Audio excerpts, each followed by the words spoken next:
हर छोटे बच्चे के अंदर ना एक छोटा सा साइंटिस्ट और एक आर्टिस्ट छिपा होता है।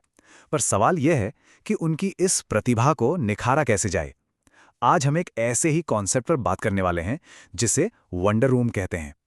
सोच के देखिए, एक ऐसी जगह जो बच्चों की सीखने की शक्ति को जैसे पंख लगा दे। तो आखिर सवाल यही है ना कि क्या कोई कमरा सिर्फ एक कमरा न होकर बच्चों की क्यूरियोसिटी को जगाने वाला एक जादुई आंगन बन सकता है, एक ऐसी जगह जहां वो खुद से खेलें, खुद से सीखें। चलिए इस विश्लेषण में इसका जवाब ढूंढते हैं। तो ये वंडर रूम आखिर है क्या? देखिए, ये सिर्फ खिलौनों से भरा हुआ एक कमरा बिल्कुल नहीं है। ये एक सोची समझी पर्पसफुल जगह है जिसे अलग अलग जोन्स में बांटा जाता है। क्यों?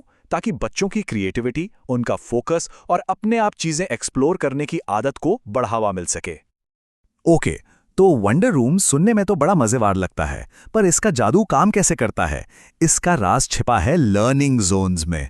आइए समझें कि आखिर ये लर्निंग जोन्स इतने जरूरी क्यों हैं। जब एक कमरे को अलग अलग जोन्स में बांट दिया जाता है ना, तो कमाल होता है। बच्चों का ध्यान नहीं भटकता, वो फोकस करना सीखते हैं। वो अपने आप चीजों को छेड़ते हैं, एक्सप्लोर करते हैं, और इस खेल खेल में ही उनकी लैंग्वेज, उनकी क्रिएटिविटी और प्रॉब्लम सॉल्व करने की स्किल्स तेजी से डेवलप होती हैं।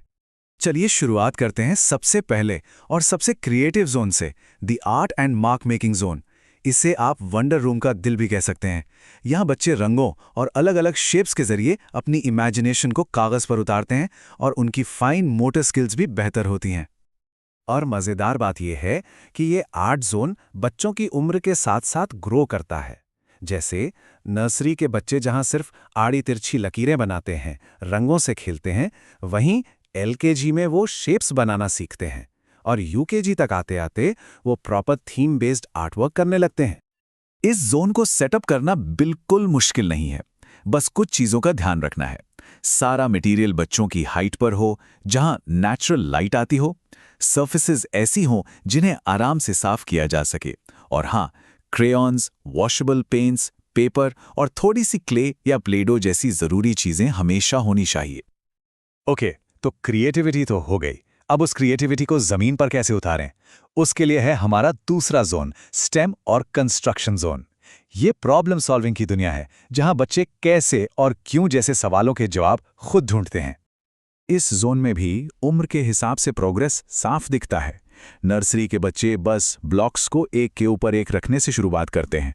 एलकेजी में वो छोटे छोटे टावर्स और पुल बनाते हैं, और यूकेजी तक पहुंचते पहुंचते वो काफ़ी कॉम्प्लेक्स स्ट्रक्चर्स और पैटर्न्स बनाने लगते हैं। इसके सेटअप के लिए ना जमीन पर खुली जगह छोड़ना बहुत ज़रूरी है। सामान को ऑर्गेनाइज करने के लिए लेबल्ड बास्केट्स का इस्तेमाल करें। लकड़ी के ब्लॉक्स, मैग्नेट टाइल्स और स्टैकिंग कप्स इस जोन के लिए मस्ट हैव्स हैं।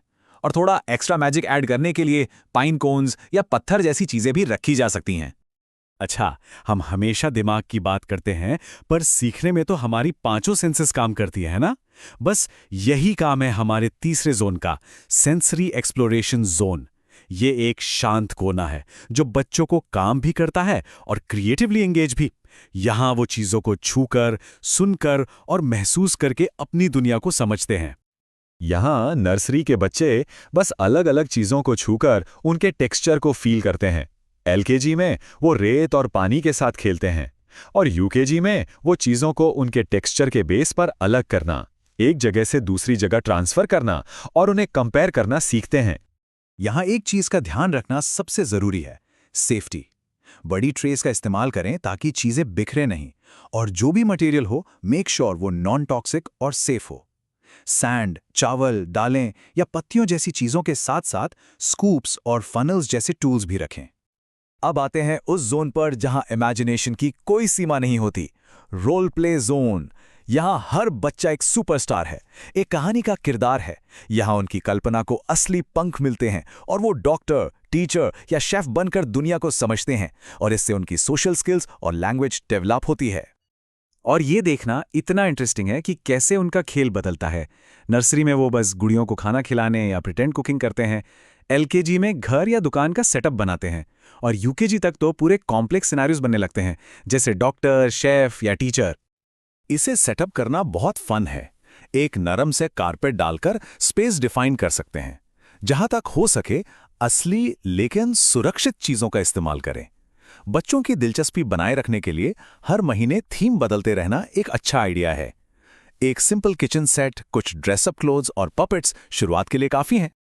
इतनी मस्ती और खेलकूद के बाद एक शांत कोने की भी जरूरत होती है, और वो है हमारा 5वां और आखिरी जोन, द रीडिंग एंड काम कॉर्नर। ये एक ऐसी जगह है जहां बच्चे आराम कर सकते हैं, कहानियों की दुनिया में खो सकते हैं और थोड़ा आराम पा सकते हैं। यहाँ भी बच्चों का ग्रोथ साफ दिखता है। शुरू शुरू में तो बस किताबों की तस्वीरें देखते हैं, फिर एलकेजी में छोटी छोटी कहानियों में इंटरेस्ट आता है, और यूकेजी तक वो पढ़ने के लिए तैयार होने लगते हैं और कुछ आसान शब्दों को पहचानने भी लगते हैं। इस कोने को ना एकदम कोजी और मैजिकल बनाना है। सोचिए, नरम नरम कुशन्स, सॉफ्ट टॉयज, हल्की सी रोशनी, एक शांत माहौल बनता है। किताबों को इस तरह रखें कि उनका कवर दिखे, जो बच्चों को अट्रैक्ट करे। एक छोटा टेंट या कैनोपी इस कोने को उनका अपना छोटा सा सीक्रेट हाइडआउट बना देगा। तो अब जब हमने पांचों जोन्स देख लिए हैं, कुछ गोल्डन रूल्स हैं जो पूरे वंडर रूम पर लागू होते हैं। पहला, ये जोन्स फ्लेक्सिबल होने चाहिए। दूसरा, बच्चों की दिलचस्पी बनाए रखने के लिए हर महीने कुछ नया सामान लाएं। तीसरा, नेचुरल मटेरियल्स इस्तेमाल करें। और सबसे जरूरी, हर चीज बच्चों की पहुंच में हो। और इन सब चीजों को अगर एक लाइन में समझना हो तो बस इतना याद रखिए, एक वंडर रूम बच्चों के साथ बढ़ता है। उनकी क्यूरियोसिटी को जिंदा रखने के लिए इसे नियमित रूप से अपडेट करते रहना चाहिए। तो अब सवाल यह है, इस नए स्पेस में आश्चर्य की यानी वंडर की वो पहली चिंगारी क्या होगी?